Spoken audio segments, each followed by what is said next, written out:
O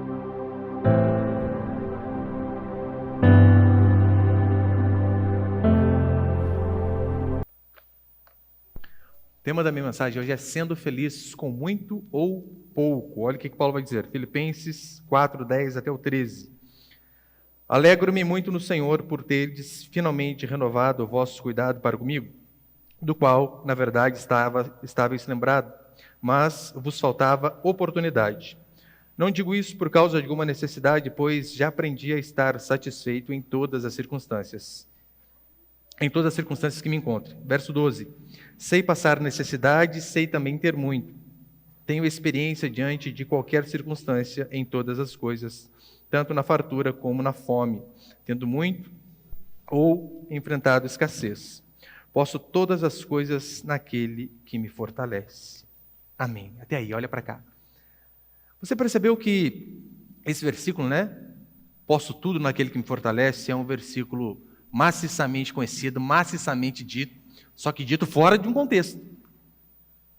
Aqui Paulo está falando de necessidade, de escassez, de dificuldade, de não ter coisas mínimas, daí com base nisso ele diz que ele pode todas as coisas. Então, os irmãos se lembram, né? O contexto de Filipenses, Paulo ele estava preso há pelo menos 2 anos aqui em uma prisão domiciliar, e ele vivia com um carrasco 24 horas por dia junto a ele. Alguém vigiando constantemente. Aquilo lá, de fato, era um Big Brother. Paulo não podia sair para lugar nenhum. E detalhe, a casa a qual ele estava preso, ele bancava.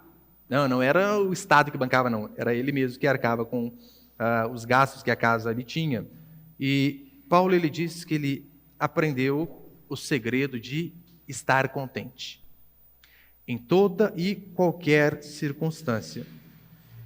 E a partir do momento que Paulo diz isso, eu aprendi a estar contente em toda e qualquer situação, tanto tendo muito como tendo pouco. Aqui Paulo ele já quebra as 2 pernas da teologia da prosperidade, porque para eles, felicidade, de fato, só acontece quando nós estamos em um lado, o lado de ter muito. Paulo diz, não, é possível ser feliz tendo muito ou tendo pouco, e ele então vai explicar justamente para mim e para você qual o segredo de se ser feliz, independente das circunstâncias. E com base nisso eu quero passar alguns princípios. O primeiro é o seguinte. Primeiro princípio, creia na providência de Deus. Versículo 10, olha o que ele vai dizer.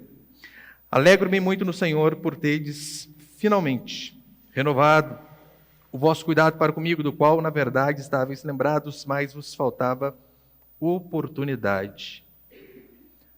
Os irmãos se lembram que Paulo, antes dele estar preso aqui por conta do Evangelho, Paulo ele era um missionário itinerante, então ele estava por todo lado levando a mensagem do Senhor, levando a palavra do Senhor. E pelo simples fato de Paulo estar fazendo isso, estar se locomovendo, indo pregar a palavra, havia custos para isso. Paulo precisava gastar dinheiro com comida, com estadia, com moradia, com locomoção. Por mais que não havia carro na época, mas havia um certo custo ali. E é por esse motivo que ele vai dizer que aquele que assim faz como ele, anuncia o Evangelho, esses devem viver do Evangelho. Paulo vai dizer que o trabalhador é digno do seu salário. Então, como ele está fazendo um serviço a Deus, ele também deve receber, não apenas de Deus, mas também das pessoas. Paulo, ele precisa de recursos humanos para fazer algo sobrenatural, para fazer algo espiritual. E o que ele faz, então? Ele não pede dinheiro para as pessoas, ele clama a Deus, o dono da obra, para que o dono da obra sustente através de pessoas. Você percebeu que Paulo, ele, sabendo da ordem bíblica de que os obreiros devem ser sustentados pela obra, ele cobra, ou melhor, ele ora para que Deus levante pessoas que o sustentem. Por quê? Ele deixa claro na primeira carta dele aos Coríntios. Assim o Senhor também ordenou, aqueles que anunciam o Evangelho, vivam do Evangelho. E repare, não é uma sugestão, é uma ordem. É alguém que vai viver do Evangelho, então ele deve fazer apenas isso. E daí deve vir o seu sustento. Só que eu sei que quando nós falamos isso, de bate-pronto costumamos ouvir o seguinte: mas espera aí, pastor, Paulo também trabalhava de forma secular, né? Ou seja, em algo que não era integralmente na obra do Senhor. Paulo também trabalhava, isso não é verdade? Óbvio que é verdade. Mas você lembra qual o contexto que Paulo trabalhava? Paulo trabalhava por conta daquele pessoal da igreja de Corinto, ser tão duro de coração e tão avarento, que para não dar o que ninguém pudesse falar falatório para ninguém. Paulo diz, por conta de vocês serem mesquinhos, por conta de vocês não serem generosos, eu vou fazer o quê? Eu vou trabalhar, mas isso não é a forma correta. Trabalhar no serviço secular é óbvio, né?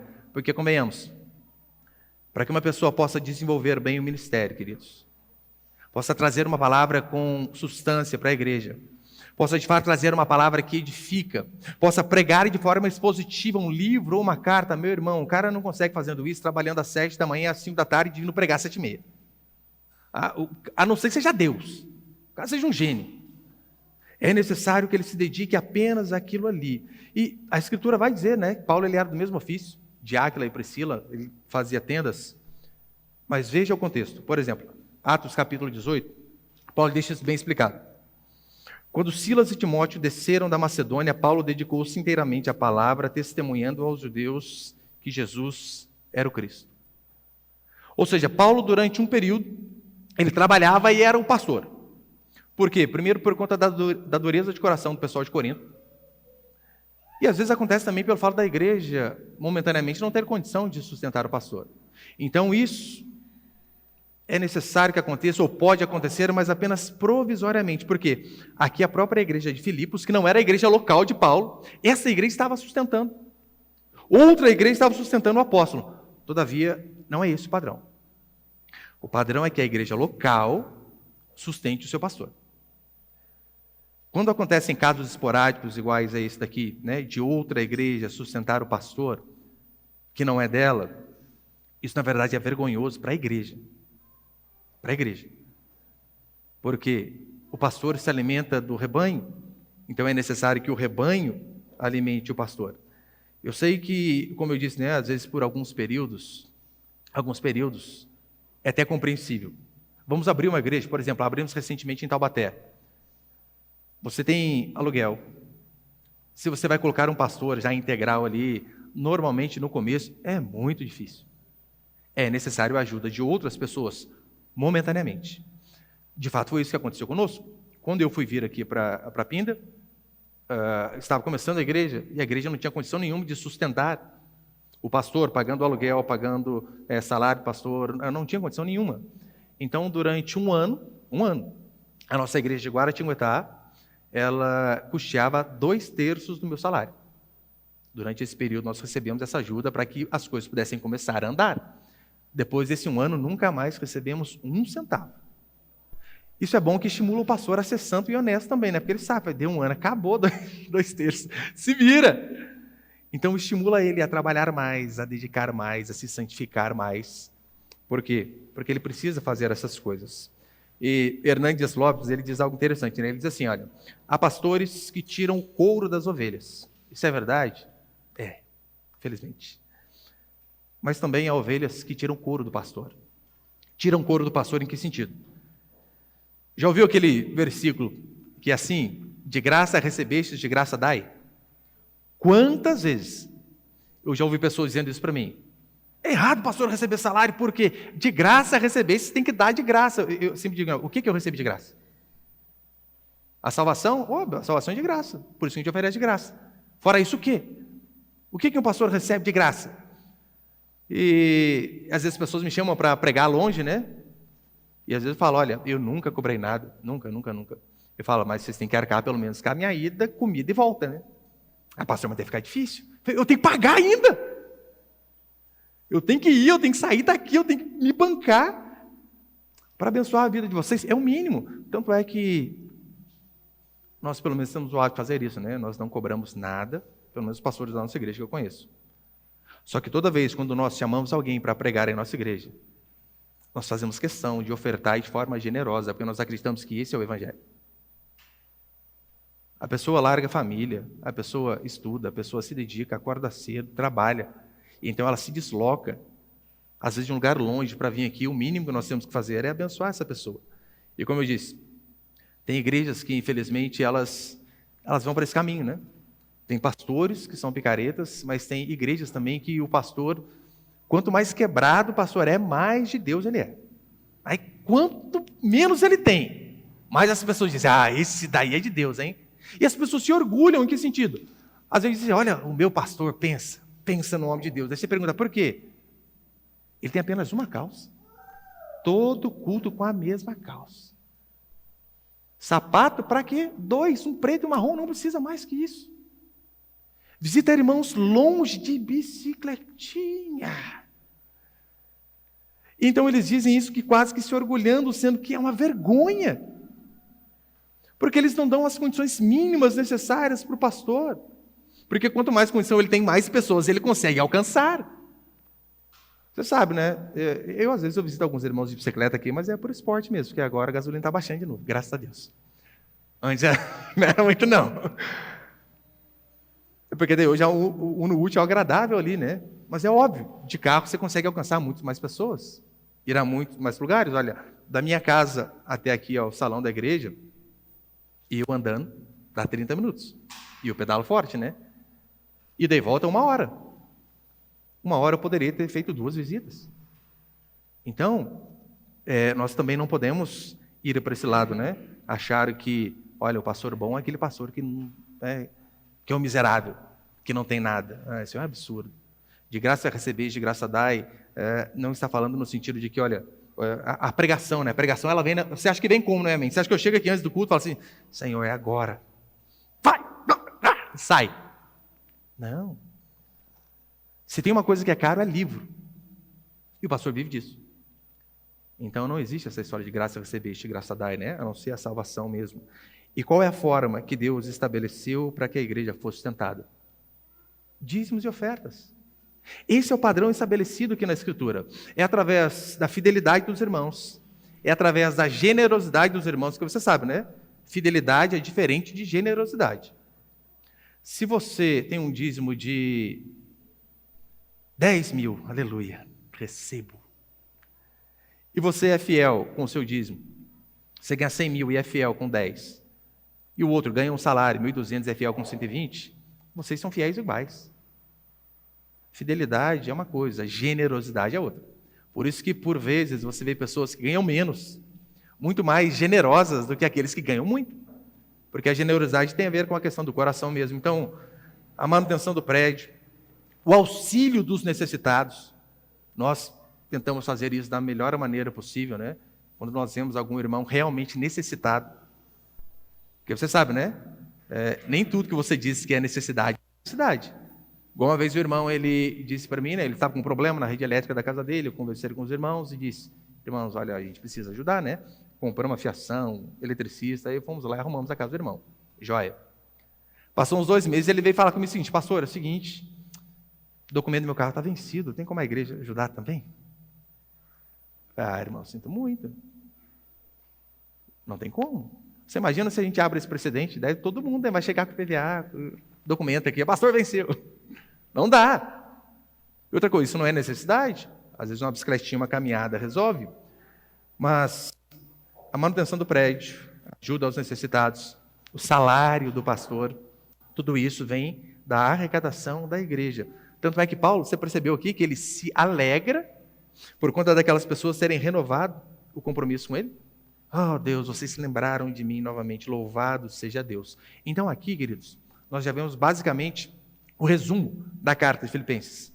Paulo, ele escreve esta carta para agradecer uma igreja que não tinha obrigação de ajudá-lo, e mesmo assim, aquela igreja sendo pobre, ela foi generosa para com o apóstolo pelo fato de se preocupar para com ele. Então eles mandam uma oferta mediante um irmão chamado Epafrodito. E eu sei que eles falam assim, né? Pastor, mandou oferta lá pelo irmão. Lembra do contexto aqui. Você sabia que o Pix ele existe esse ano, né? Não tinha antes.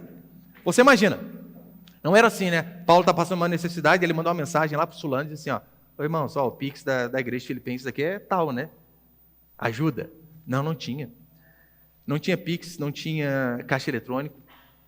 Para que houvesse ajuda de outra pessoa ou de outra igreja, como foi aqui, meu irmão, era necessário um baita de um esforço. Não apenas financeiro.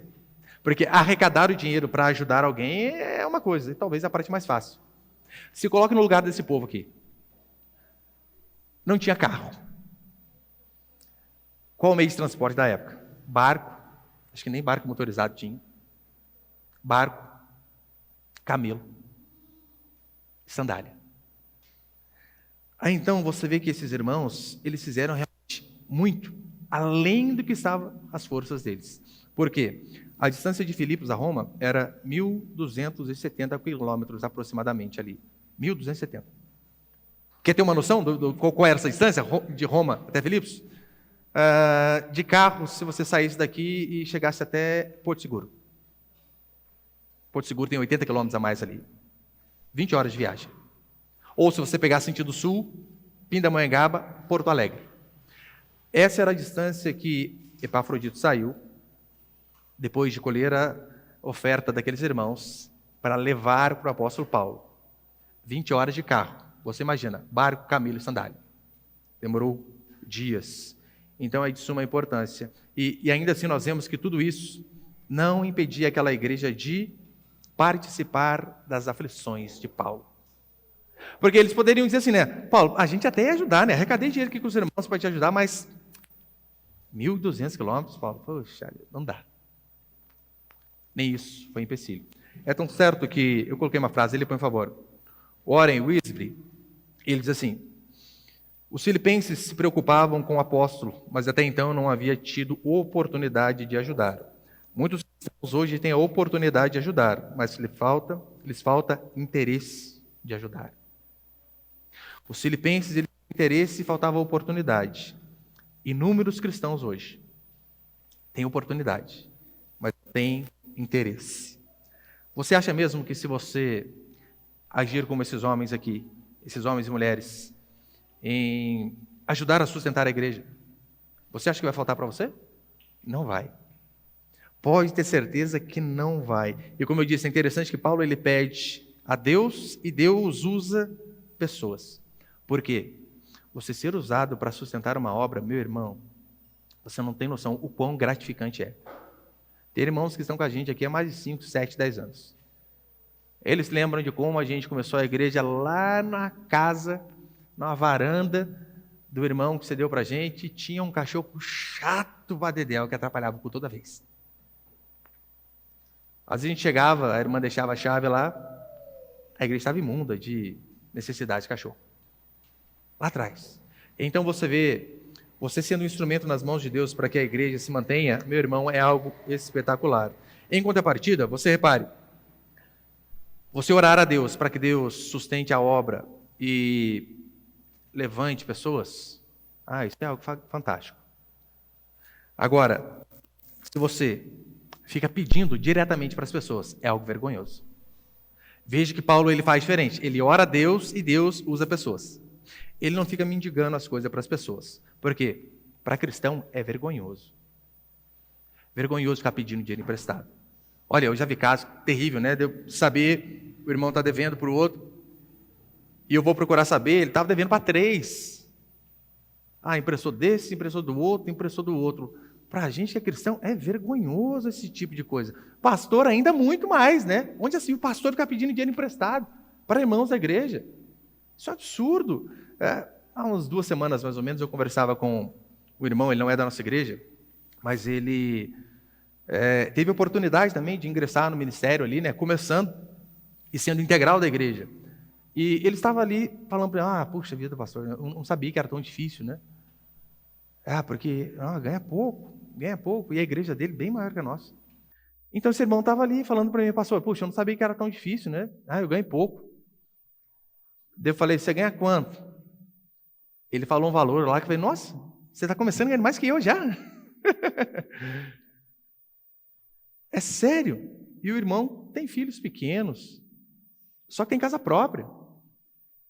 E ele perguntou, mas como que o senhor faz esse milagre, né? De ganhar menos que isso, pagando financiamento de casa, cuidando de 4 filhos. E por que é importante eu falar isso para vocês, queridos? Não é para me vangloriar de forma nenhuma. É porque Paulo muitas vezes fazia isso para defender o seu ministério. Para dizer, quantas vezes vocês me viram aqui desse púlpito chorando? Vocês não ajudam, vocês não pensam na gente, tem filho para criar. Vocês já viram reclamando assim? Arrecadação está horrível. Por quê? Porque vocês não são fiéis. Se a igreja fechar, a culpa é sua. Ninguém pode me acusar disso. Queridos, e passamos muito apertado. Não que hoje a gente seja rico de forma nenhuma, né?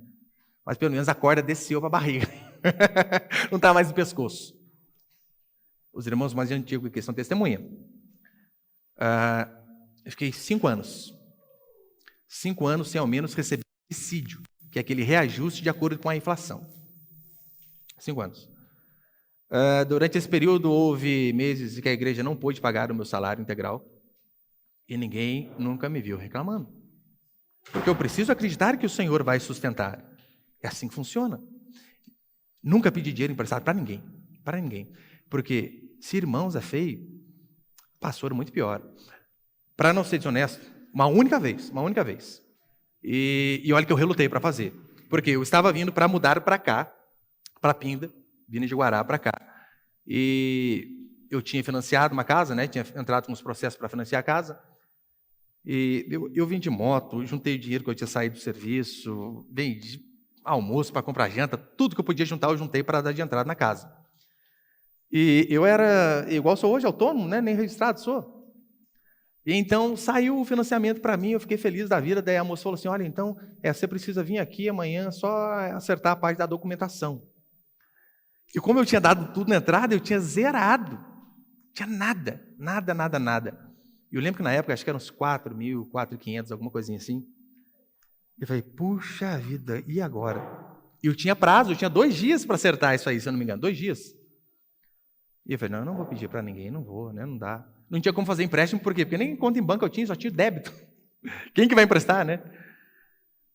Aí eu lembro que eu fui conversar com o meu pastor, eu falei assim, pastor, eu nunca emprestei dinheiro de ninguém da igreja, nunca. E expliquei a situação da casa, né? Eu estou mudando por conta da igreja. E a igreja não tinha condição de ajudar também. Olha que terrível, hein? Eu falei para ele, olha, mas tem o meu primo, eu posso pedir a ele por conta do parentesco, não por conta de ser alguém da igreja. E por conta da circunstância, né? Só por conta disso. Ele falou assim, eu acho que não tem problema. E o Tiago sempre teve, né? Esse dia que eu pedi, eu não tinha. Sempre teve, né? No dia que eu precisei. Estou quebrado. Devia nem ter pedido, né? Daí o que eu fiz? Falei, vou vender carro, vou fazer o que dá para fazer, né? Eu lembro que na hora eu coloquei meu carro para vender. Liguei para o irmão que tinha vendido o carro para mim. Fulano, quer comprar de novo? Eu vendo mais barato que você me vendeu. Pastor, sem carro não dá, a casa é mais importante. Eu faço visita de bicicleta no começo, eu me viro, dou um jeito. Mas graças a Deus, o Senhor acabou provendo lá. Mas veja, quantas histórias nós vemos de homens e mulheres de Deus que foram sustentados de forma sobrenatural pelo Senhor, assim como Paulo foi. E por que nós não vamos acreditar que na nossa vida vai ser assim também? Por que nós não vamos acreditar que o Senhor vai cuidar de nós? E Ele vai. É isso que Paulo está demonstrando aqui. É isso que Paulo está demonstrando. Tanto é que em Mateus 6, a Escritura diz que Deus cuida das plantas, do lírio dos campos, dos pássaros. E às vezes nós somos incrédulos e achamos que Deus não vai cuidar de nós. O problema, muitas vezes, está na nossa falta de fé. Por isso, você deve analisar qual que é a sua necessidade. E clame a Deus, faça como Paulo. E Deus, então, vai levantar pessoas, pode ter certeza. E deixar bem claro, né? Clamar a Deus não vale ficar dando indireta para outros irmãos também. Porque tem muitas pessoas que são assim. Elas estão precisando de algo, daí ela dá uma indireta, né? Joga no ar, porque às vezes tem um irmão ali que tem uma condição financeira um pouco melhor, então faz aquela murmuração para ver se acerta. Eu sei que esse exemplo aqui não vale, né? Mas uma vez eu estava vendo um vídeo, o cara, porque você sabe, né? Depois dos 30, o cara solteiro, o negócio começa a ficar feio, né? E eu estava vendo um vídeo lá, eles filmaram assim, né? Eles estavam num culto bem grande, e tinha, acho que umas irmãs do lado, e esse homem aqui, né? Parecia que ele tinha até um levezinho atraso ali, e você vê ele orando assim, ó. Senhor, meu Deus. E um monte de irmã do lado aqui, ó.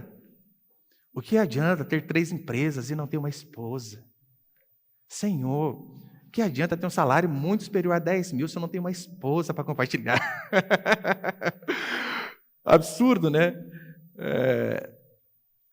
Mas sabe o que muitos fazem por vezes? É mais ou menos o seguinte. Isso que eu vou falar para você é algo repugnante. Se você fez isso um dia, se arrependa. Vamos colocar assim. O Henrique, ele está lá e o filho dele tem 2 PlayStation 5. 2. Ele viu a promoção lá, daí ele comprou, né? Mas baratinho, comprar 2, comprei 2. Colocou um na sala e um no quarto. E está lá, o Augusto está aí. Quantos anos que o Augusto tem, Henrique? 2? 2 anos. 2 anos com 2 PlayStation 5. Você tem noção tanto de ostentação que é isso? Mas imagina a situação. Daí eu estou lá fazendo visita para o Henrique, né? Eu estou lá, nossa, 2? Puxa, que benção, hein? Um dia eu vou ter condição de comprar um para os meus filhos. Se Deus quiser, Deus é fiel. O sonho dos meus filhos é ter um videogame desse.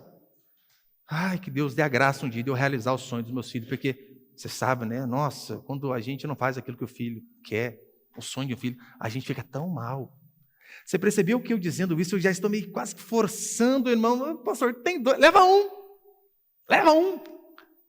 Não, esse tipo de murmuração é algo abjeto. Entra no quarto, ora para Deus sozinho, mas não fica reclamando das suas coisas para os outros, não. Ai, mas, nossa, minha esposa tem tanta vontade de, tem uma bicicleta, e você sabe que o irmão tem 3 bicicletas paradas lá na casa. Não, o cristão não faz desse jeito, pode ter certeza. E a segunda coisa, para encerrar, é a seguinte, põe ali, por favor.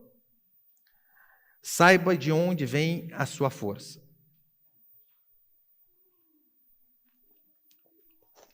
Eu não estou dizendo que ninguém aqui fez isso não, tá? Porque se eu via fazendo, eu xingo. Segundo, saiba de onde vem a sua força. Olha o que diz o versículo 11.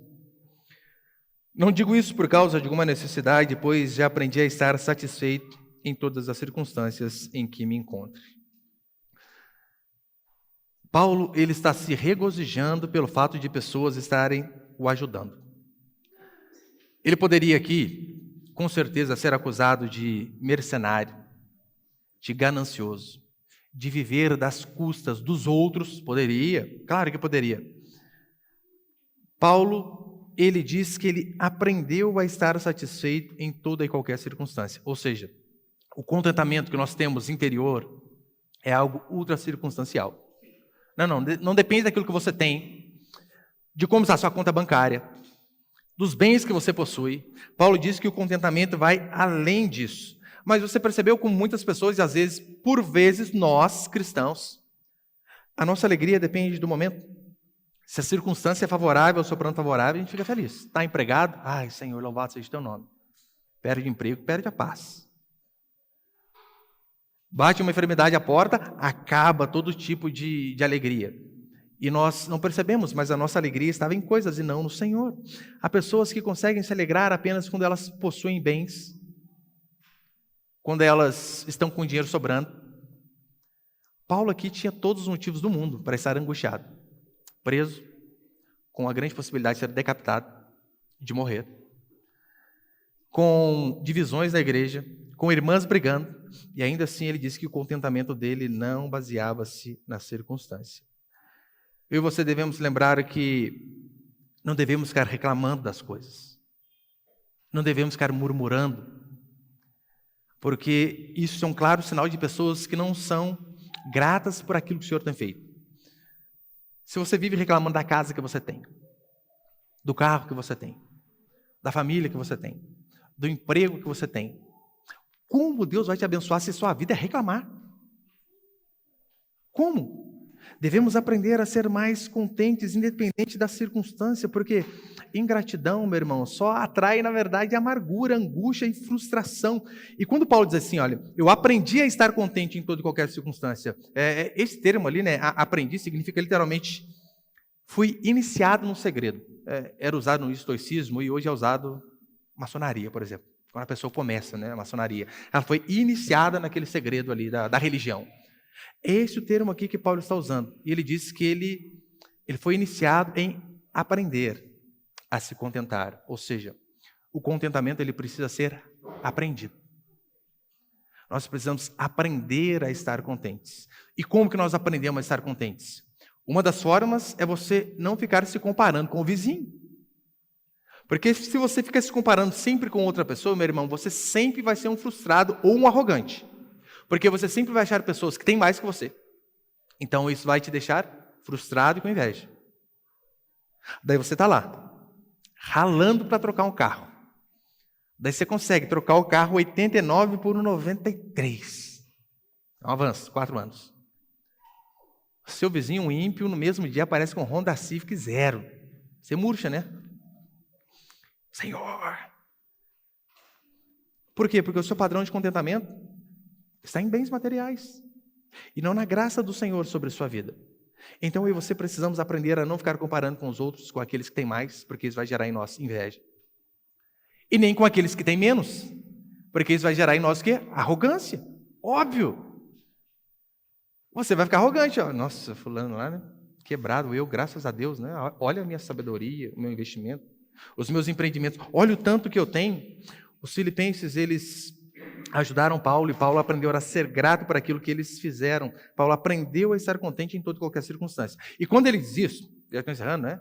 Em toda e qualquer circunstância, meu irmão, ele não estava dizendo assim, ó, aprendi a ser contente trabalhando e nos 5 meses seguro-desemprego. Não, não era isso. Era em circunstâncias extremamente difíceis, que eu e você, juntando as nossas aflições, não dá, talvez 1/10 das aflições de Paulo. É tão certo que, 2 Coríntios 11, Paulo vai dizer aqui, né, um pouquinho do seu currículo. São servos de Cristo? Sou ainda mais. Fala como se estivesse louco. Muito mais em trabalho, muito mais em prisões, em chicotadas sem medidas, em perigo de morte, muitas vezes.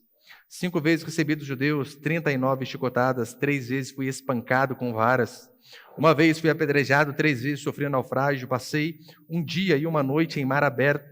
Muitas vezes passei por perigos em viagens, perigo nos rios, perigos entre bandidos, perigos entre os do meu próprio povo, perigo entre gentios, perigos na cidade, perigos no deserto, perigos no mar, perigos entre falsos irmãos, em trabalho e cansaço, muitas vezes, em noites sem dormir, com fome e com sede, muitas vezes sem comida, com frio e com falta de roupas. Este apóstolo diz assim: eu aprendi a estar contente em toda e qualquer circunstância. E você está murmurando porque furou o pneu do carro. Porque chegou em casa, o pai não quis comprar lanche. Não, sobrou do almoço, esquenta. Você fica furioso. Paulo é um exemplo para mim e para você. O sofrimento de Paulo pela obra de Deus, meu irmão, mostra para mim o quanto às vezes eu sou ingrato. O quanto às vezes eu murmuro. O quanto às vezes eu reclamo, sendo que, ainda que eu não tenha tudo aquilo que eu quero, eu possuo muito mais do que eu mereço. Quando você entende isso, fica muito mais fácil de você ser grato. Tanto é que no versículo 13, depois de todo esse sofrimento, ele vai dizer, né? Posso todas as coisas naquele que me fortalece. Eu sei que esse versículo, como eu disse no começo, ele é usado muito deturpado hoje. Em que sentido? Olha, você quer ser um jogador de futebol? Você pode. Você sabe, né? Muitos aqui não podem. Por quê? Porque são ruins. Você não pode tudo. Você pode ser um astronauta. Às vezes não pode. Porque o seu QI é limitado. E se você enxerga a sua limitação, meu irmão, você vive melhor. Muitas coisas nós não podemos. O que Paulo estava dizendo de verdade é que, independente da circunstância, era o Senhor quem o fortalecia. Na nova tradução da linguagem de hoje, ele diz assim, né? Com a força que Cristo me dá, posso enfrentar qualquer situação. Com a força que Cristo me dá, eu posso enfrentar qualquer situação. Que eu e você venhamos entender que nós não fomos chamados de forma nenhuma para sermos masoquistas, né? Aqueles que amam o prazer da dor de forma nenhuma. Você não precisa orar, Senhor, eu preciso crescer espiritualmente.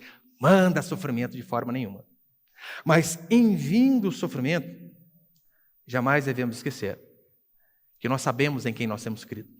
Nós sabemos que Deus é soberano e que Ele continua cuidando de mim e de você. É por isso que no Salmo 91 vai dizer que o Senhor é o nosso refúgio. Ele é o meu e o seu refúgio. E toda a nossa provisão, ela vem das mãos de Deus. E para encerrar, põe 2 Coríntios ali, por favor. Só aqueles cuja força vem do Senhor podem dizer assim, como Paulo: por isso, eu me contento nas fraquezas, nas ofensas, nas dificuldades, nas perseguições, nas angústias por causa de Cristo, pois quando sou fraco, então é que sou forte.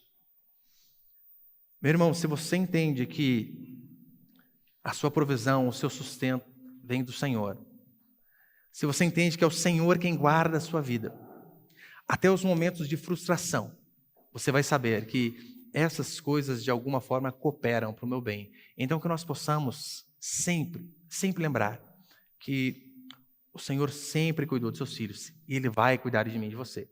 E eu e você devemos, acima de tudo, sermos gratos por tudo aquilo que Deus fez. Porque, como eu disse, ainda que a gente não tenha aquilo que a gente queira, ou tudo que a gente queira, eu não sei quanto a você, Eu não tenho o carro que eu queria. Não tenho. Eu não tenho a casa que eu queria. Não tenho. E a tendência é quando nós começamos a olhar para as coisas assim, a gente ficar frustrado. Sabe por quê? Eu falo por experiência. Eu, durante toda uma vida, o Thiago aqui é testemunha, eu morei em 2 cômodos. Era um quarto que dormia meu pai, minha mãe, minha irmã e eu, e uma cozinha, e quando goteirava, chovia mais dentro que fora. Quando nós prosperamos, avançamos, minha mãe ganhou uma casa do CDHU. Aquele, sabe, né? CDHU, aquele lugarzinho que só vai os bandidos lá. Para lá que eu fui. E eu lembro que eu sempre tive o sonho, né? Falei, puxa, toda vez, né? O quarto, ou era com o pai, com a mãe e com a irmã, porque só tinha um, ou quando teve 2, era com a irmã. E é chato ter 4 com a irmã, você sabe, né? O legal é você ter o seu. Eu lembro que quando eu mudei para cá, né? Minha casa, os irmãos já foram, sabe que é simples e tudo. Uma gratidão tão grande. Uma das coisas que eu lembro que me deixou tão grato, sabe o que é? Gesso no teto. Nunca tive. Eu olhava aquele teto lisinho entre aspas, nessa casinha das caixas, você sabe, não é. Eu olhava aquele teto e, nossa, gesso em casa. A minha esposa, o dia que a gente colocou uma caixinha de correio no muro, pensa num sorriso que veio aqui. Era cerca viva a casa dela, o carteiro chegava e colocava a carta embrulhada no meio do portão lá. Muita alegria. Aí você olha do vizinho que começa a construir um sobrado, né? Eu já comecei a murmurar. Nossa, tanto de criança agora, só 2 quartos. Nem um banheiro dentro do quarto, nem uma suíte, Senhor. E eu percebi, gente, que ingratidão. Então que Deus dê a mim e a você um coração grato por tudo que Ele fez. Porque a gratidão, de fato, é uma das chaves para que nós possamos ver a multiplicação sobre nossas vidas. Lembra os pães e os peixes, né? Tendo dado graças, repartiu.